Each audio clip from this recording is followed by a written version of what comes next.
I think a little bit. But is it loud enough? Right? Is this good or is it still? It's very loud. We're live. Yes. Okay. Also on the ballot is a pretty crowded city council race. All 9 seats are up for re-election. Here to talk about that are some more of our news staff. A reporter who's interviewed two of the city council candidates from the charter committee, kind of the kind of a third party in Cincinnati, in addition to Republicans and Democrats.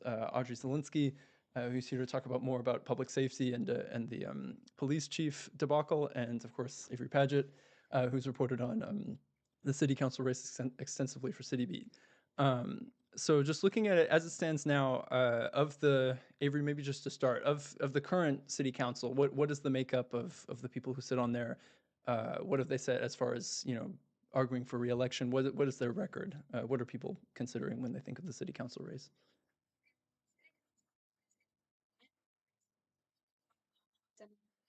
So a lot of people are running to try to break up that fully Democratic city council.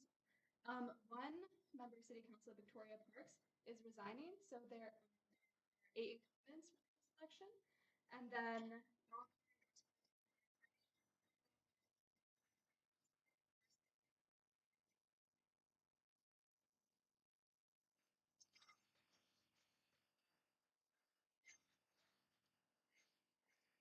Should we do that? Do that again? Okay. Thank you, podcast. Apologies. So I was just talking about how the city council is made up of 9 members, and this it is currently made up of all 9 members are of the Democratic Party. So a lot of people running now are trying to break up that fully Democratic council, and then all 8 members of that council are running for re-election. Everyone except for Victoria Parks is rerunning, and all the incumbents have been endorsed by the Democratic Party, and the Democratic Party has also endorsed the newcomer, Ryan James. Wow. Okay. So as far as breaking up that Democratic hold on the council, do you see anyone as a strong contender for that who's not endorsed by the Democratic Party, be it the Republican Party or the Charter Committee? I would say that Liz Keating, who is endorsed by the Republican Party, is a really strong candidate to take the place of one of the council members. She is if I'm remembering correctly, she was the last Republican to serve on city council, and she's running on the issues of public safety, economic development, and youth initiatives. Youth initiatives, meaning just kind of education, or is that still maybe kind of in the ether as far as what she's proposing? A lot of people running for city council are like focusing on youth initiatives that can vary from like youth crime initiatives to just connecting youth with mentors to steer them off the path of crime or steer them into jobs. Is that looked at almost as an alternative to, say, the youth curfew that might be instituted by the city, in terms of fighting crime and for public safety? Or are those Yes. one and the same? They're different. It's a lot of focus on instead of like retroactively focusing on stopping that youth crime instead of just responding to it, like with things like the curfew that was placed over summer or the incident that happened down at the banks with the drones. Mm. Mm-hmm. So you talk about that. So a couple of the measures that have been proposed by the city and also by the police office, these things like roving bands of police at night going down through the downtown area and over the Rhine, this drone policy. Can someone talk about that? If anyone wants to take that, just when people say they're sending drones into downtown Cincinnati, what does that mean? Well, I don't know extensively what's going on with the drones. I know they announced like the launch of the program over the summer, and they were supposed to be like saving time if police can't get to like an incident very fast because of traffic or whatever. They can send a drone to check it out first. Down at the banks over the summer, it was a party at night that got out of hand with the youth, and they sent a drone down to deal with it, and they shone a spotlight down on the crowds of youth and over like a loudspeaker told them to disperse, if I'm remembering this correctly. Wow. Okay. So kind of a very non-violent, non-threatening way of kind of curbing delinquents. Yes, I wouldn't necessarily call it non-threatening, but they're Yeah. trying not to engage as directly. I see. I see. Um, Also, kind of in the same sphere of public safety, an ongoing, I wouldn't say scandal, but an issue, at least in Cincinnati government, has been the controversy surrounding the current police chief. Mhm. I understand that, if I understand correctly, the mayor has called for an investigation and also like a legal team to come in and specifically to investigate her and try and get her out of a job. Audrey, if you could Um, maybe speak to kind of the specifics on that. what's kind of interesting about that is the police chief was already in the news earlier this year because she's the first female police chief of Cincinnati. And then she's also like more left leaning than a lot of other police officers. So like she's already been in the news a lot. And then what else is interesting is Mayor Puraval is kind of taking his hands off of this. And this is like completely city manager Cheryl Long. And he originally wasn't commenting on it and recently said that like this is city manager Cheryl Long's decision and it's like her job, and so he completely supports what she's doing, but he has no hand in it. I see. And remind me again, what was that a response to? Was it the brawl, or was there a specific kind of instance where Cheryl Long basically called for a vote of no confidence almost and said we need They're to? being very vague about it. Okay. From the sounds of it, there was a city council meeting with the mayor and police chief Feedage that addressed like a double shooting in Fountain Square. And then after that city council meeting, Long pulled Feedage aside and told her to resign. And over like questions of the effectiveness of her leadership, but she's suspended on pay at the moment, and um and it's like an ongoing investigation and no one has said how long the investigation will be. And then Feedage is also being represented by the same guy who represented the fire chief that was recently suspended for, or not recently, in like 2023 he was suspended for like in kind of a similarly vague way. Wow. And so she's being represented by the same guy, and the fire chief sued Cheryl Long and ended up winning quite recently. And then and so when people asked, "Are you planning on suing the city or suing the city manager?" He kind of like didn't comment, and he said that they're keeping all their avenues open. Wow. Man. So it's just like when in doubt, get rid of the person in charge, right? Yeah, Uh, well, and even the lawyer is saying like he thinks that like Theodage is being used as a political scapegoat, and huh. also won't really expand on what that means. Right. So actually, yeah, to speak to that more, kind of the politicization of of the police department in Cincinnati. I understand that people like to talk about the fact that, and I'm going to blank on the exact entity, but there was a police body that didn't that called for a vote of no confidence in Puraval. Can The you? Fraternal Order of the Police. Right. So that's not the police department specifically? Is that kind That of is the police union. the police union? Mhm. Okay. Okay. Uh, can someone remind me still? There was controversy over did they what the voting was, or who was involved in that decision. Obviously, I don't think it was the complete police union who called for that, or was it? Maybe talk more about that. I am very much unsure. Oh, okay. Oh, okay. Gotcha. We can cut that out. But just words. But something else I think it's also too important to remember for this election is that as a municipal election cycle, it is nonpartisan. So like we have these parties who endorse candidates, but strictly speaking, even looking on the Hamilton County Board of Elections, it does not say Purval Democrats, Bowman Republican. And it's also, I think, another thing to remember, the charter committee. So to someone who might be unfamiliar that we have a charter committee, or we have a third party, a significant third party, who is actually represented considerably on the candidates list for city council. Would any of you like to kind of explain, what is the charter committee, kind of the history behind it? What's their platform, at least compared to Democrats and Republicans? I can talk on it. The Charter Committee was formed in 1924 to address corruption in city politics and to protect, as they say, good government.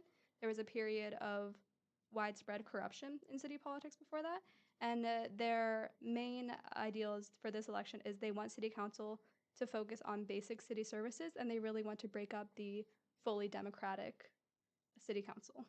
I see. And what I will say is they're not a party because apparently to be a party you have to have a certain like voter percentage, which is why they're being called a committee. Mm-hmm. Gotcha. And Gotcha. they endorsed 5 candidates this time around. Two of whom I believe you were able to interview. Is that right? Dawn Johnson and Don Treehouse? Yes, Oh, I okay, talked to both of interesting. them. Something else interesting about the charter committee is that they're specifically against the party line. They focus a lot on just, the people as a community, not necessarily any sort of partisanship, which is an interesting approach just in general at this time in politics. So it's Hmm. really interesting to see them trying to, I mean, they endorsed 5 candidates for this election. So it's really interesting to see them come in and sort of go against this party line that we see so prevalently in, state and national politics right now. Wow, it's like a party about, kind of Pretty against much, parties yeah. anyway. Yeah. That's interesting. And I guess that kind of calls to mind something that kind of been a through line, at least from what I remember in the debate of, candidates talking about, there's national issues going on, of course, but this should be about, locally what's going on, what local Cincinnatians care about. And I want to interrupt our conversation kind of briefly that we do have some data coming in now as far as the front runners in the city council election specifically. So that's on the Hamilton County Board of Elections. We have Jan Michelle Lemon Kearney leading the pack at 11,000 with 9% of the votes. Obviously, as an at-large election, you can vote for, kind of your top 9 people who are submitting ballots for this race, and you don't have to vote for all 9. You can vote up to 9. But and so we're looking at Kearney in the lead, Scotty Johnson with 10,000 coming in second, Mika Owens at 9,000, Mark Jeffries and Albee, Jeff Kramerding, Seth Walsh, and it was kind of just updated as I was looking at it. But yeah, if we can kind of start looking at those individually, I know some of you. All of those are incumbent. Okay. Yeah, Wow. they're incumbent candidates. Yeah. And Lemon Kearney is the current vice mayor. Okay. I didn't know that's how. Is that how that typically works? The vice mayor has a place on the council, or is that irregular? She leads city council meetings in like the absence of the mayor. And she was appointed to council first in 2020, and she is focused on getting community input in city council meetings, affordable housing, and stopping gun violence. Sure. And I think Liz Keating. Liz Keating is currently at 10th. Okay. With Ryan, is Ryan James? Is it as it stands now? Are all of those incumbents the top 9 anyway? Did you say Ryan James is on the? Yes. Ryan James is the newcomer, endorsed by the Democratic Party. Okay. So he's right at 9. So we'll see if he's able to hang on to that. As far as just kind of going down, so are those are all Democratic, right? Because if they're all incumbent, it's a pretty strong hold on the front of the race. Okay. What's looking now, if I can remember correctly, who currently of the charter committee has the most votes? Is that The charter committee nominees, they are Lakita Cole, Steve Gooden, Don Treehouse, Don Johnson, and Aaron Weiner. Are any of them on the? Lakita Cole, I believe to be number 11. Is that right? Yes. Yeah, she's pretty high up. Okay. Lakita Cole was the first Black woman to be appointed to city council. Wow. Mhm. Oh, so she's served before. Yes. Then, Yes. Okay. She had a pretty long history actually in city council. She was there for a pretty good tenure. Wow. And now she's returning again. So Okay. Exciting. Yeah. Smitherman is he another Democratic candidate? I think he's in between Cole and Keating as of now. Let's see. Smitherman is not endorsed by any party, but he is a former city council member. Okay. Gotcha. So yeah, pretty. Whether you're an incumbent or you've served in the past, does that tend to be a pretty strong advantage? At least, I mean, I guess obviously name recognition. I mean, yes, is a part of that. having your name out in the community and having people know you, especially for an election that this year doesn't usually get good turnout, just having your name known in the community can be really helpful. Yeah.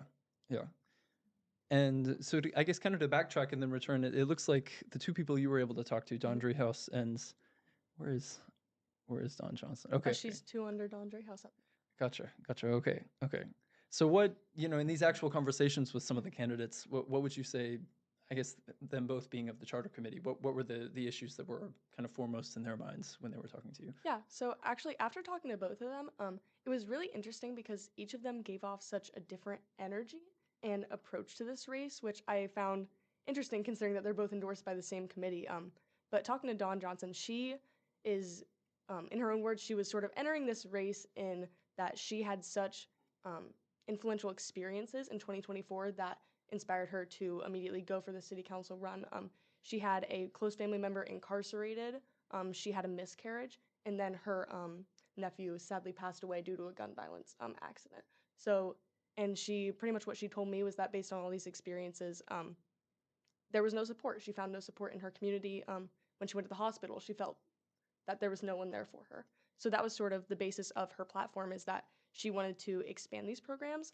And with a lot of the hot topics of this race, public safety, especially with youth, keeping them, away from violence and, guns and things like that. So that was something that she was passionate about. And also urban development, healthcare. A big topic that comes up is connected communities, which is a sort of housing policy that was passed that was found to be widely unpopular among citizens. So that was something that she felt very strongly about in her platform.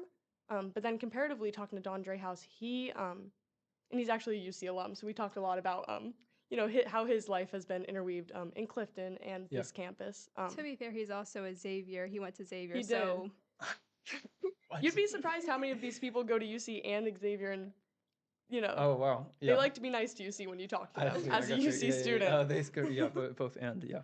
Interesting. Yeah. Oh, yeah, that's so connected communities. That's something that's come up, I think, in the mayor's race as well. Mhm. All right, could any of you to speak to why it was so unpopular? Maybe the specifics of that program. What is that all about? Yeah. So Uh, as far as my knowledge, it's some sort of a zoning change to make it where they can put more like housing units within a certain area. But pretty much the long story short is that it changed the makeup of housing in Cincinnati, which a lot of candidates, as everyone most likely knows, is that they're pushing for this affordable housing that everyone's asking for. The price of living is increasing constantly, Yeah. and it's hard, especially with housing and especially with families, young families at that. So affordable housing is something that a lot of these candidates feel strongly about. And connected communities was proposed as something that was supposed to help with this. But a lot of people who were affected by it didn't seem to think that it was the best idea. And I know that a lot of council members based their decisions on that vote, because that was something that city council voted on previously, on what they were hearing from the community. So I think that it's a tough line, is what we've seen, of who is this benefiting, who is this harming. Yeah. And it's something that a lot of candidates aren't exactly sure what the best approach is going to be. Yeah. So it's definitely a very hot topic issue in this debate on what we're going to do about housing as a whole in Cincinnati. Yeah. But that policy specifically has been something that's come up a pretty good amount. I will hop in for a sec to talk about zoning and its controversy in Cincinnati. There was a large-scale Hyde Park development zoning decision. It was approved by City Council, but the neighborhood fought back against it so hard that they ended up repealing it. The neighborhood of Hyde Park just said that it was too big, too tall, and just too much to fit within the aesthetic and vibe of their community. Aesthetic and vibe. Yes. Yeah. Okay. So affordable housing, questions of living costs, but also considering the aesthetic of the neighborhood. I mean, yes, like considering the maintaining whatever culture that neighborhood has. I see. Interesting. Oh, That was when I spoke to one city council candidate who has now dropped out. He was particularly worried about if this situation happened to a neighborhood that was not Hyde Park and that maybe had less influence than Hyde Park, how if they would repeal it or not, even if the neighborhood fought back against them. yeah. So the influence of just the individual communities in Cincinnati and what's best for them. I also did want to talk about really while on the topic of city council.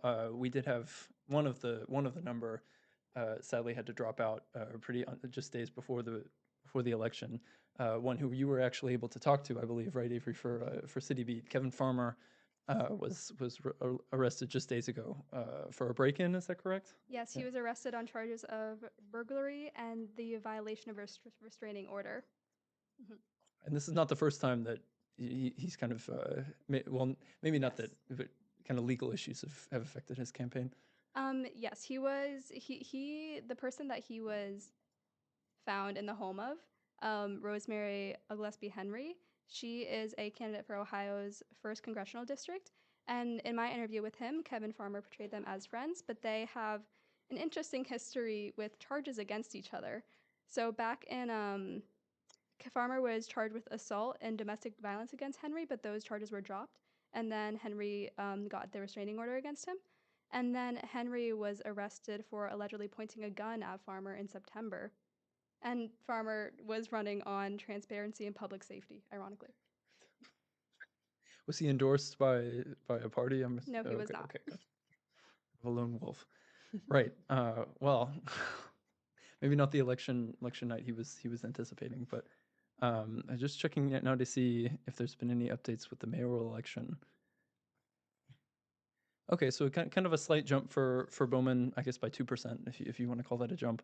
But Bowman's currently looking at 20.72%, and Perval leading by a pretty large margin with 79.23%. So not really unexpected by any stretch. I mean, Cincinnati has not had a Republican candidate for mayor, I don't believe, in 16 years, is that something like that?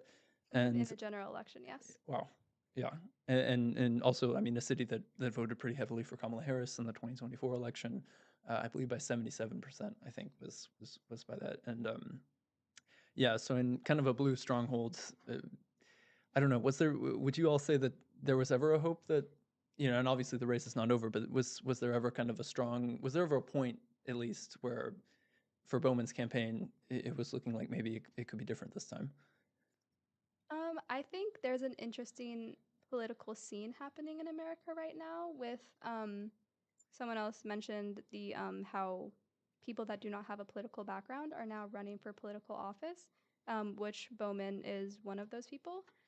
So it is a possibility always that someone of his background can be elected in a blue stronghold against someone who has an extensive political history in Cincinnati. But just with how AFTAB won 66% of the vote in 2021, and Bowman has had an interesting campaign season. I don't know if it was. I don't know if these are the results he was hoping for her to see, even if he still lost. Who's like lived here for a long time and who lived here over the summer and was kind of like seeing this develop. I feel like a lot of his recognition came from like his relationship to his half brother, and I think that he got very far in the election because of that. And so I don't know that there was ever. I think he was a legitimate candidate, but I don't know that there was ever really a reality where he like pulled over Pierreville. Really. Very true. Which is interesting because obviously something he said again and again is, I'm about local issues, the national stuff is all happening, whatever, but I'm about Cincinnati, flip the natty, so on and so forth. But but it doesn't. It sounds like kind of his one claim to fame was, I guess in this case, just his half brother who was the vice president, the vice president who I don't believe he endorsed him in the primary, but is yet to kind of mention him at all, at least in the general election. I don't think. That was interesting. It's an interesting trend, though, in national politics that a name can get you so far. Like we saw with Dr. Oz, for example, running for a race. People with that type of name recognition, even if you are, the half brother of J.D. Vance, that gets you somewhere. And it's not necessarily that they have extensive, like we've said up here, political background or political history or even general knowledge, especially at the local level. There's so much that goes into local politics that it's so hard to see, especially if you're not from a community or have an extensive knowledge of the people, the type of people that live there, what a family looks like, what a community looks like. So I think that it's really interesting to see people growing an increase in people, running off that name recognition. And sometimes it works. Yeah, and it's an interesting trend to see. Or just having a brand. Sorry. Yes. One of the like kind of ironic turns of events is like because of the government shutdown, like JD Vance is here right now. Like he is in Cincinnati very often right now, and he's not really saying anything about the. And often cutting off my way. Yeah, it's exactly. Yeah. Just because he's Just in say town. Thanksgiving dinner will be interesting for that family. Absolutely. Gosh, yeah. In terms of, I guess, just with this being the first election since the 2024 election, not quite the midterms, but still kind of a first sort of finger on the pulse of just how people are feeling about the current administration, about the party in power. What do you think? Obviously, this is now pivoting into maybe some more of the national issues, but what are and we've had the No Kings protests, and there's very clearly, I think a lot of pushback, at least in terms of federal mandates coming down. Troops being sent to cities, Cincinnati, being kind of rumblings about that happening. Kind of always coming up. What are the big issues now that in terms of that people are concerned about? Whether it might not be specifically for Cincinnati, but when they're voting, they have those in mind. So I'm thinking, something that people talked about the No Kings protest was there wasn't really a clear set of demands. Something that I even heard, interviewing people at the No Kings in Cincinnati was, we're all angry, but what are we angry about?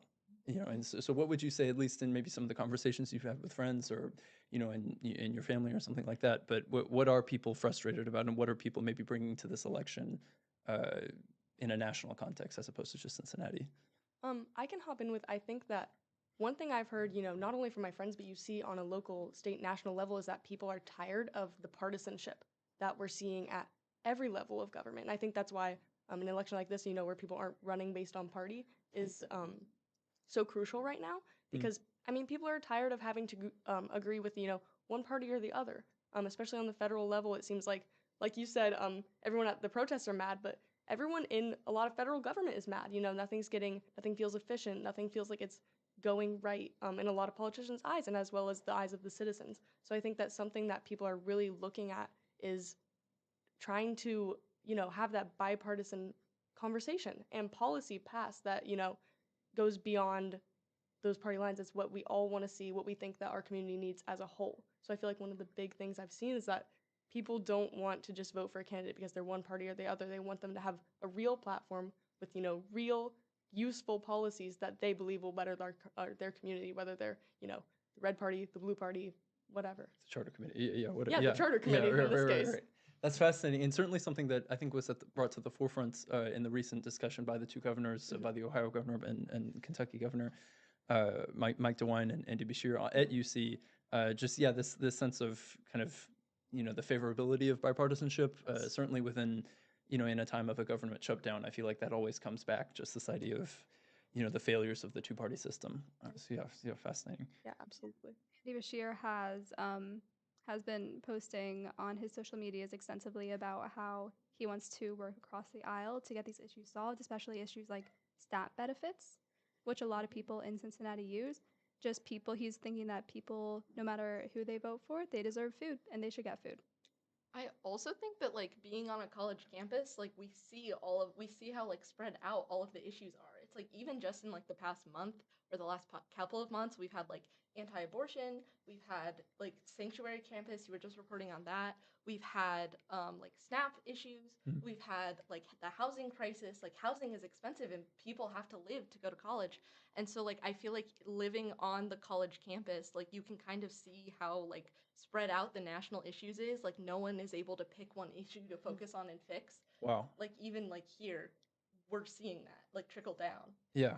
Yeah, almost just like a peek into adulthood, which I guess is kind of a general college theme anyway. But seeing that in real time in our kind of little pocket community here at UC. To kind of, I guess let's maybe just double check where I don't believe the incumbents, I don't believe the ranking has changed, but yeah, okay, Liz Keating still, it's more or less the same, I think, as it was a couple minutes ago. Looking to be, I know at least in the 2021 election, results I think were pretty clear by around 10. So at least hopefully within the hour we'll get a good sense. I mean, obviously with the mayoral election, it's like will that cavernous gap be changed at all? But I'm curious, just to reflecting on this is Purval was elected again by a strong margin in 2021. At that time by someone who was endorsed by the Democratic Party as well, Councilman David Mann. And some of the issues critical to this race, I think were being talked about even then. Obviously public safety is always a big one. Kind of reflecting on his term just over the past 4 years, what are the is what you're hearing that it's been a resounding success, or that there's obviously still work to be done, or were there promises made in 2021 that you would say have been fulfilled or still need fulfilling, at least if a second term, which it's looking like to be, is what's decided for Purval. I mean, I can start off. I'm not local to Cincinnati, which makes it a little bit harder Right, for me to me neither. yeah, reflect on that whole Yeah, term. yeah. But something that I hear from a lot of people who go to UC that are from Cincinnati is that what they see in Aftab is that he's comfortable. He's been in nothing in their eyes drastic has happened, and maybe that's something that people feel like they need at this point in time is that nothing great might be happening, but nothing horrible is happening either. And with so many changes on the federal level, I feel like something that people want is, that stability that they get. Yeah, interesting. I think it was somebody. It might have been at the No Kings protest, but it was like we have a cool mayor. It was a student. He was like, we have a cool mayor. Not everybody has a cool mayor, which I don't. I mean, I don't know how that's ranked or decided, but yeah. So like some level of stability, especially when as things on the national level are at least appear to be drastically changing. Interesting. Yeah.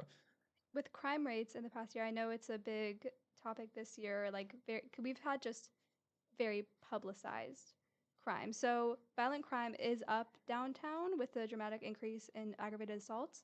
But in District 1, which contains Mount Auburn, Over the Rhine, Cuff, Pendleton, and Queensgate in the West End, the overall violent crime is down there, along with criminal shootings and aggravated assaults.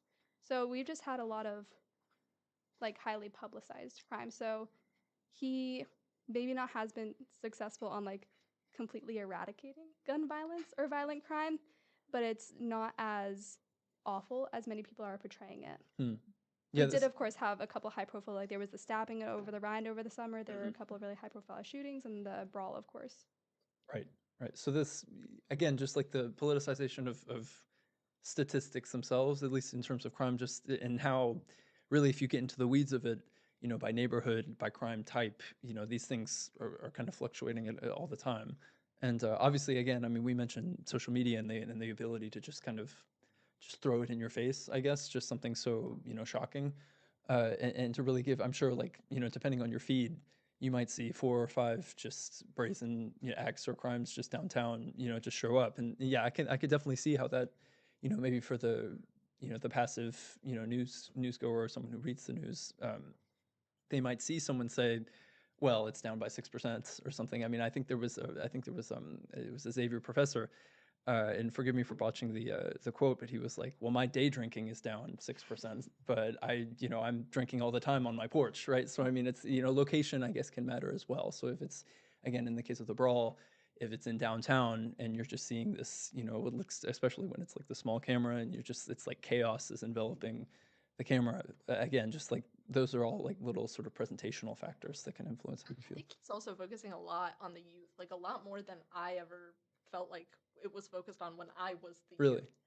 yeah, Like, I don't know if I ever knew of any sort of, and like maybe I just wasn't old enough to, but like I have never heard so much talk of gangs. I've never heard so much talk of like youth drug abuse until like he was kind of trying to like solve those issues. And it doesn't mean that those issues didn't exist, but I just right. feel like he focused on it a lot more than a lot of other like mayoral candidates that I've seen. Interesting. Yeah, and almost like I know you mentioned the youth initiatives by some Yeah. of the council members are calling for, and just yeah, this focus on yeah, which I guess to almost to your point about nonpartisanship. I mean, even just the attachment of the label youth to Yeah. something, it's just I mean, who doesn't want like our kids to be safe or to not be involved in crime or to stuff like that or to stay out of jail or something or stay in school and so on and so forth. A lot of city council candidates are running on the platform that they want to address crime before it happens, especially youth crime. Hmm. They really heavily criticized city council for reacting too slow or too late to the rise in summer crime, which just happens in summer in general. Huh. Almost just a reactionary policy of something bad happens, send a bunch of people out, almost like in a. I believe it was Andy Bashir who had said like solving crime through the use of a stunt never really works, or just to just to say almost like look we've sent a roving band or we've sent drones or something like that, but it's never that process takes time. I guess is what was maybe these candidates would say. Yeah. They have over the summer they did increase foot patrols, police foot patrols in areas, but people still think that's not enough to address crime before it happens. Yeah. Yeah. But I mean, it's also there's a problem with like the police force and growing those ranks and keeping people in those ranks. Hmm. and having the forces to react to things in time. Yeah, this calls for like, I believe it was Purple who said we're going to add 200 more officers to the force to kind of swell the ranks and just keep, just in terms of manpower, have an ability to encourage public safety.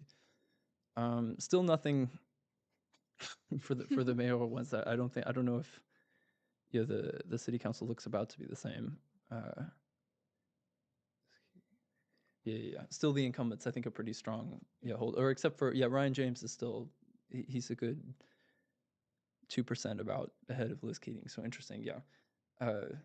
So could you talk about maybe I don't know, just kind of his coming as someone who has he served in city council before, or is this you said that he was a newcomer? Yeah.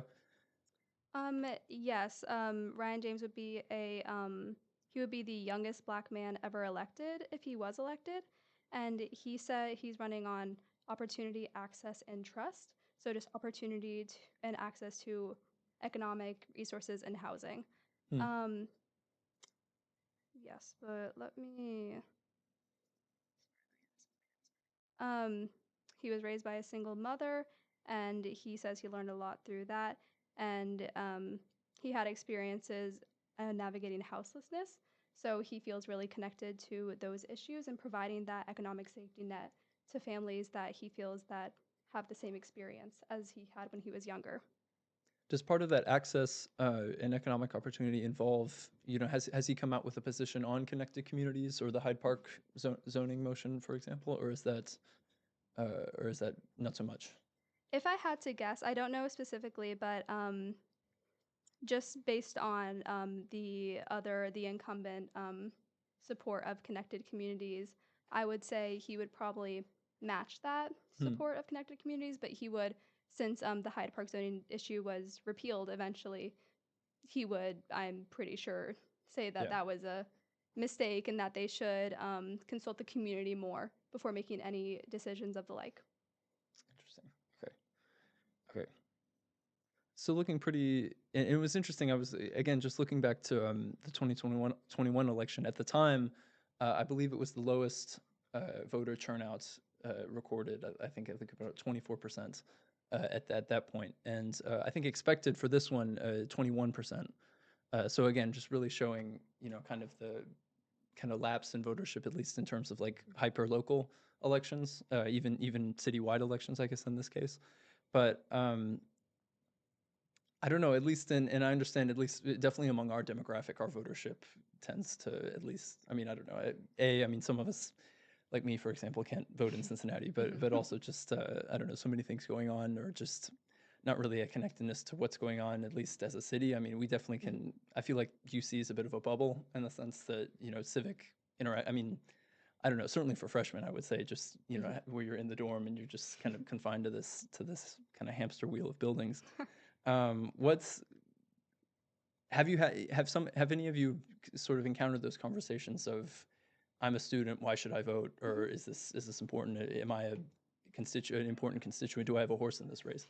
Yeah, so I talked to actually both the candidates about it's important to ask them why should students feel the need to vote in this election. And you're right, a lot of people who come from different communities, they can register to vote in Cincinnati, but a lot of them, I mean, we feel so isolated. Sometimes it's that what's happening in Cincinnati doesn't affect what's happening to me because I'm at UC, I'm not in Cincinnati, which is I would say a popular viewpoint that I've found among a lot of my peers. Yeah. But talking to Don Johnson and Don Dreyhouse, they both Don specifically was like, I don't think that students understand the impact that some of these policies and things that we're talking about at City Council are things that happen, on the street right next to campus. She talked about implementing speed bumps around campus to, reduce accidents involved with students and people driving, near the University of Cincinnati. And I feel like issues like that go so overlooked by students, and they don't realize that who they vote to put in office and what they vote on, levies and things like that, it affects them. It affects them in a way that they might not fully understand, but nonetheless it does. I also think that at least the students I've talked to who identify as Democrats, they don't necessarily see a point in voting when it's pretty solidly Democrat. They're just like, why bother voting it's going to be Democrat anyway. My vote's just going to get lost in all the others. So it's just they just don't see their vote as having an impact or them like caring enough. And I mean, similarly with Republican students, they feel that Democrats are so overwhelmingly represented, then what's my vote going to do? You know, it's not like people don't think that their singular vote is going to play in any effect. So if I'm a Republican student, why am I trying to get Republican people into office when this is such a Democratic stronghold?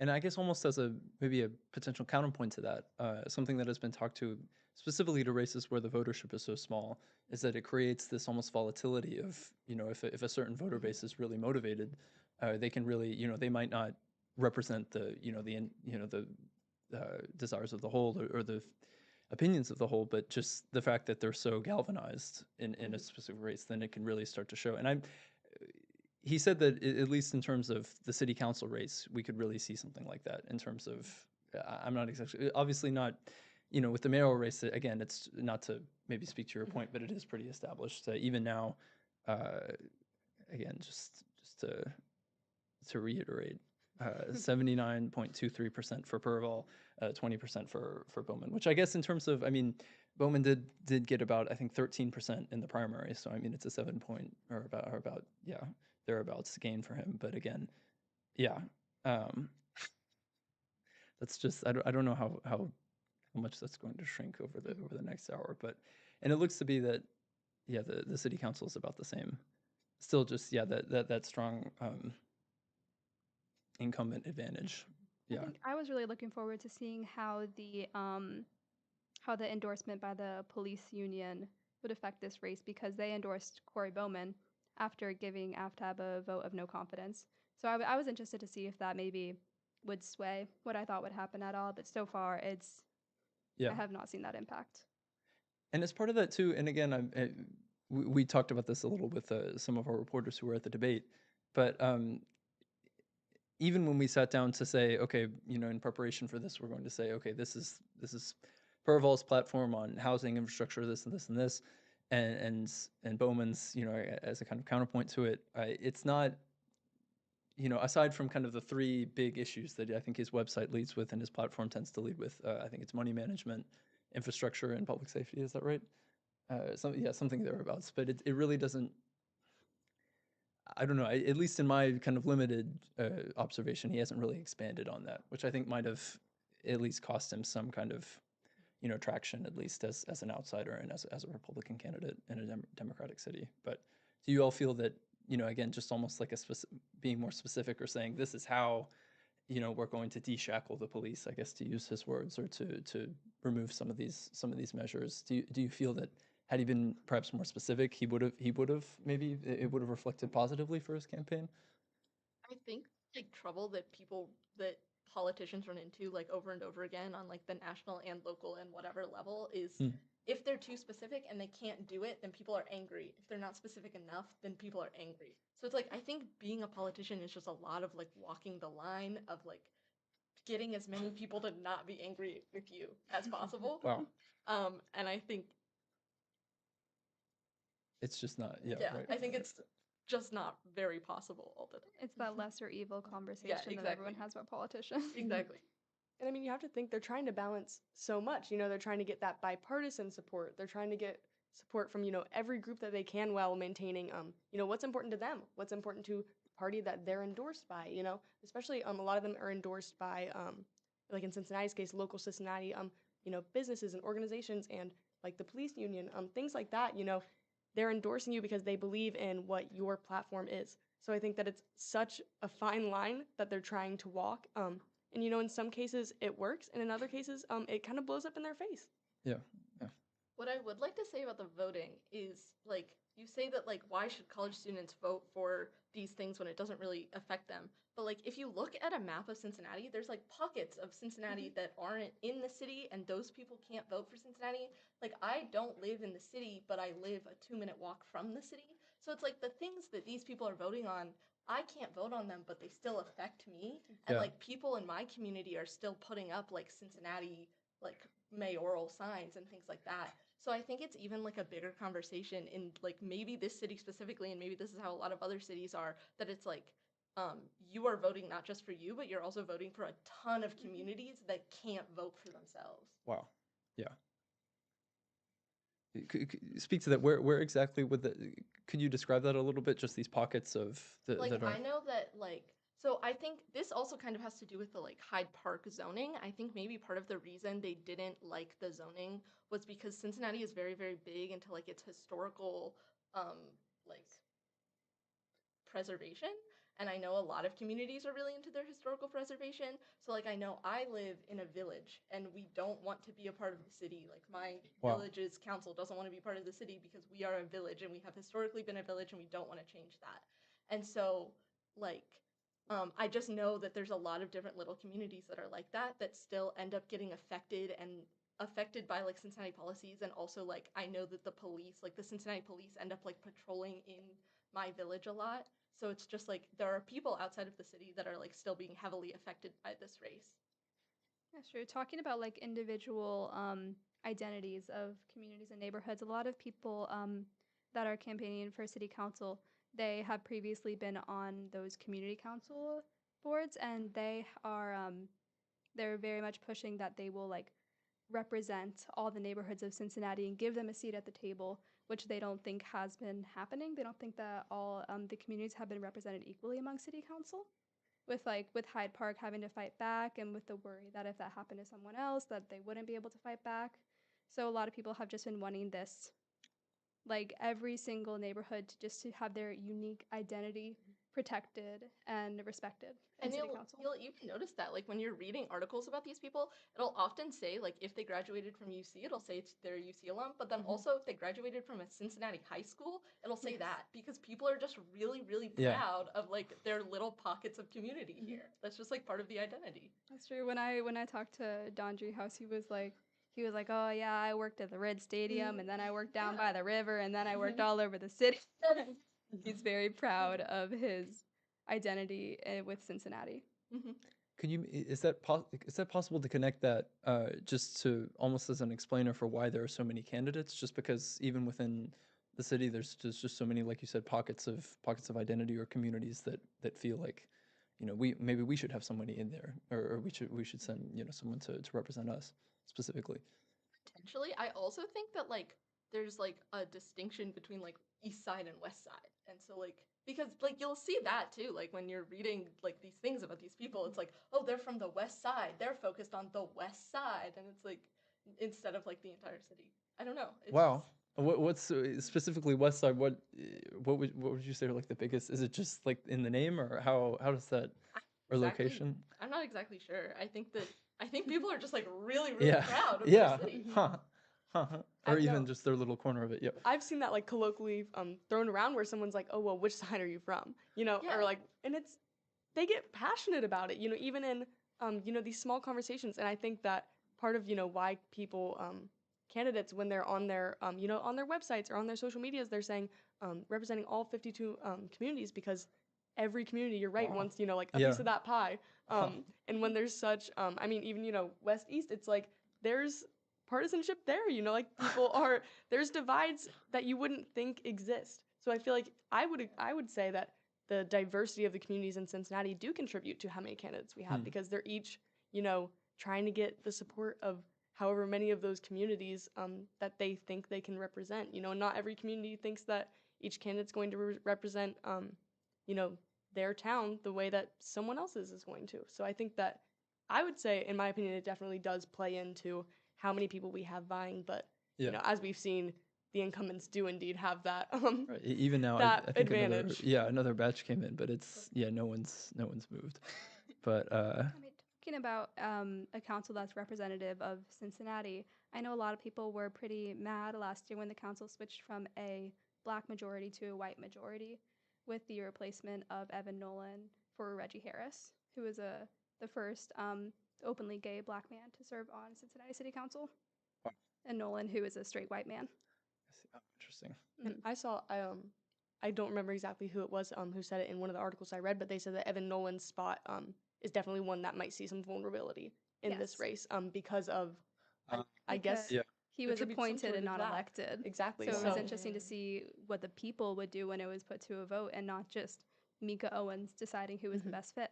Yeah, so I think that especially like with that, we have 9-0 right now. People who think that we might go from 8-1 or 7-2, they see that spot specifically as a vulnerability where a Oh. Republican endorsed candidate might Like Liz fill Keating, in for that spot. example. Yeah, Exactly, Liz yeah. Keating's definitely one that was seen as favorable before this. Interesting. Oh, okay.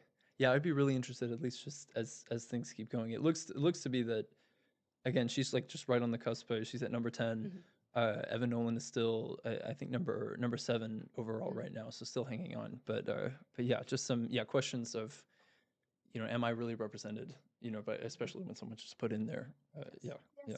Especially with there is no current LGBTQ plus representation on the city council as Mm. it stands. Wow, a significant community in Mhm. Cincinnati. Yeah. Unfortunately, no candidates that I've seen are running particularly on those queer issues. Interesting. Yeah, or leading with,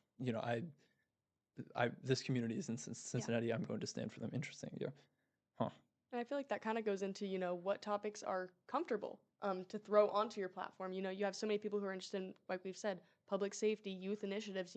Some people are, I don't want to say afraid, but less willing to, put some of these issues and things that affect certain communities on their platform because, it does affect your chances of whether you are voted in or not. And like we talked about, getting the support of these diverse communities in Cincinnati, it's hard to, walk that line, as we've said about Wow. a lot of different things up here. Or keep the most people happy. Or, Exactly. Yeah. It's Huh. you have to make everyone happy without, ruffling too many feathers. That's I guess on a macro level, that conversation I think can definitely be applied to the Democratic Party, just nationwide, I guess, and just in terms of, I think you can definitely get strong opinions on one way or the other, whether, the future of the party or the focus of the party is in the right now, or if it's, if certain things that they've prioritized, at least over the past couple of years, have contributed to just this kind of, this takeover by the Republicans, at least at the federal level.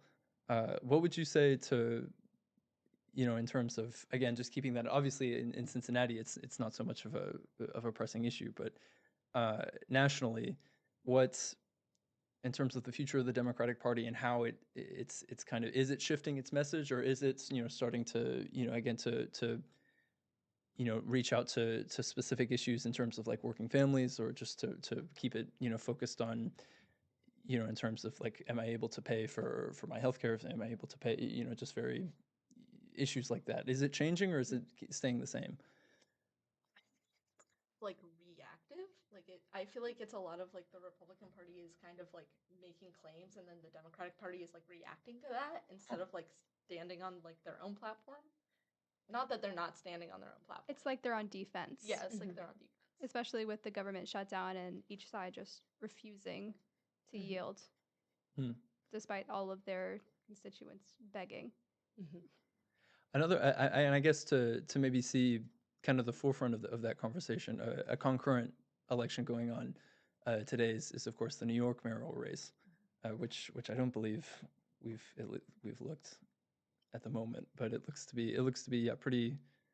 Mamdani won. So, he's won by now. I'm fairly think certain. so. I can check myself on that. I mean, but that's an interesting case of someone who won the Democratic nomination who is, I mean, he won the shaky support of some other Democrats just because a lot of them think that he is too extreme in his socialist views. Hmm. So they think that he's just taking the party too far. But still, he is, as we've seen, he is very popular in New York City. Too far of a. I'm trying to think of Too the far with opposite his of like a reaction. socialist Yeah, right. policies, Yeah, and the free. because a lot of Democrats, as they are now, they want to portray themselves as moderate. Interesting. Mm-hmm. And I feel like that's been seen as a weakness of the party is that they don't have a, unified, almost vision for where they're at now and where they're going.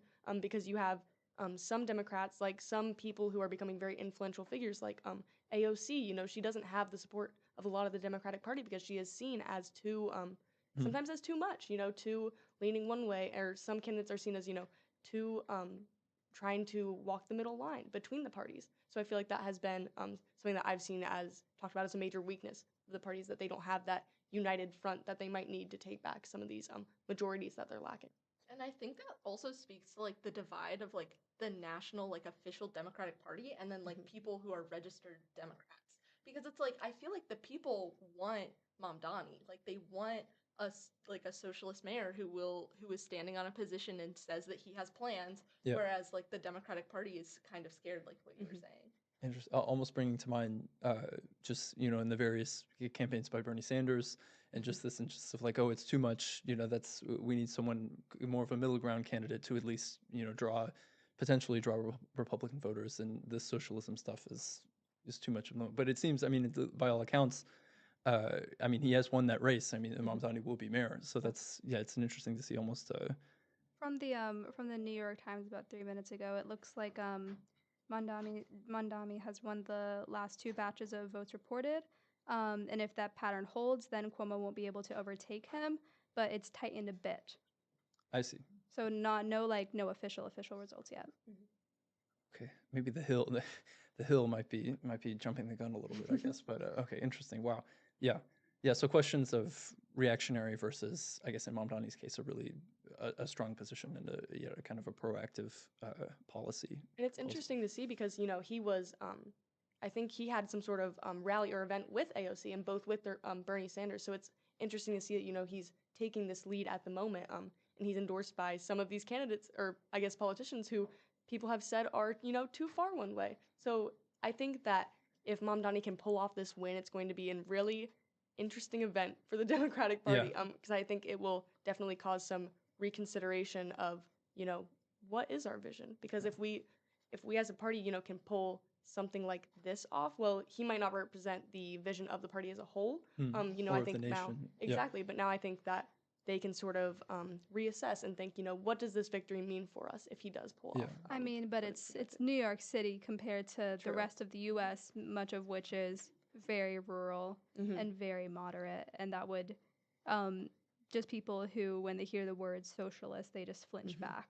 But I do think that it's like you can kind of draw parallels between Puraval and Mamdani only because both of them have been seemingly elected because they're so involved in their communities, and I think that that's also kind of um like a conflict with the like national. I feel like the national everyone on the national stage has gotten like very rich and very removed from like the people. And I think that like both Mamdani and Puraval were voted on because like Mamdani, he was like doing Tai Chi and he was like going to gay bars and he was like being out in the community. And then like Puraval, he went to both No Kings protests, which were just like in Cincinnati. Yeah. He like posed at UC, he came here.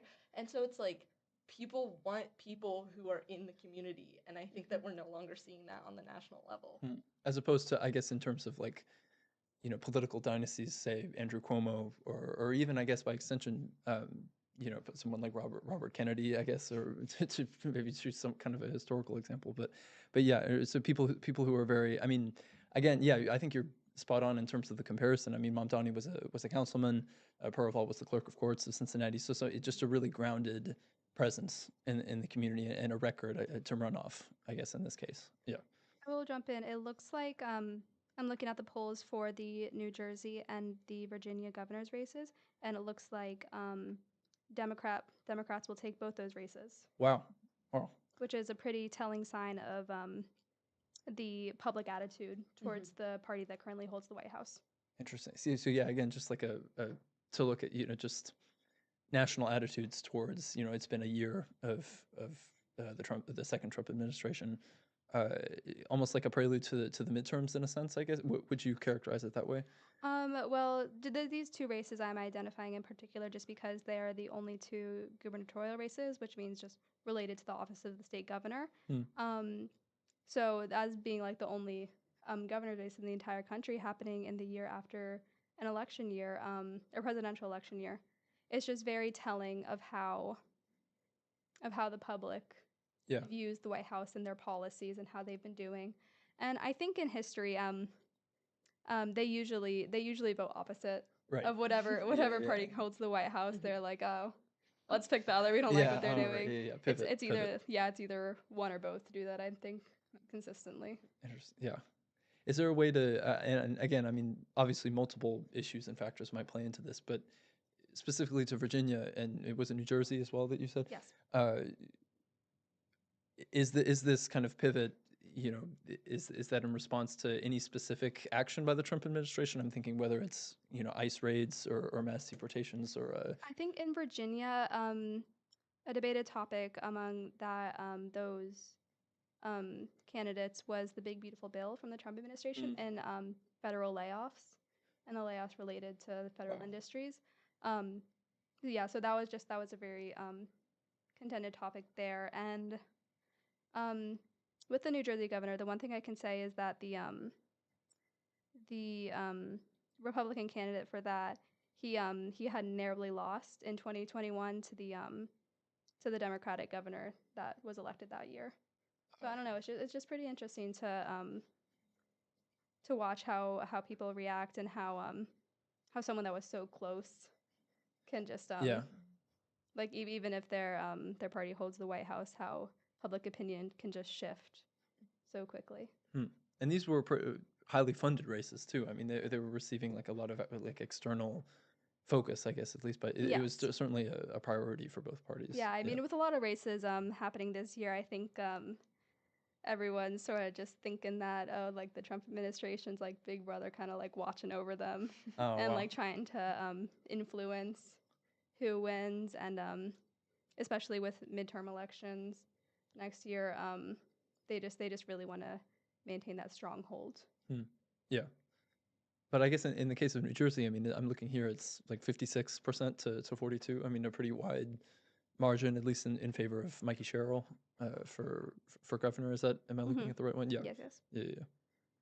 yes. And then the races were both to take over the position of term limited governors. In New Jersey, it was a term limited Democratic governor, and in Virginia, it was a term limited Republican governor. But now it is projected that both Democrats will win those seats.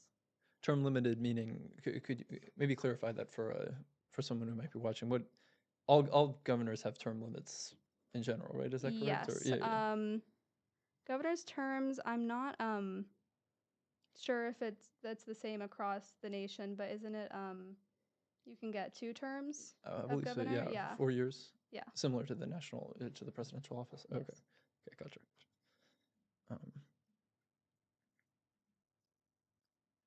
As far as Cincinnati goes, it's still, I'm gonna like a broken record at this point. But I mean, I want to check out the California Proposition 50, the updates on that. That's a new congressional map that they're trying to get passed. Huh. As of now, I see 0% votes on there still, so that is unfortunate. lagging there. Yeah, wow. Yeah, the congressional rate or congressional map. Yeah, something a topic of future coverage for us, absolutely. But yeah, in terms of issues of gerrymandering, and I believe Hamilton County is now 2. Like Cincinnati is has been divvied up. Is that correct? Or Something like that. okay. What are the odds? Well, fantastic. Yeah, you guys have been wonderful. I think we've got a couple more people. I think we might want to give them some time on to talk about some of their issues, and especially I think hopefully within maybe the next half hour we'll have a pretty good idea of. Well, I mean, good idea. I mean, Yeah. The data will be there. Looking about to be like 126 precincts out of 563, with 10% of registered voters currently turning out, 65,000. I mean, that sounds pretty normal Yeah. for this kind Yeah. of election year. Yeah. Pretty, yeah.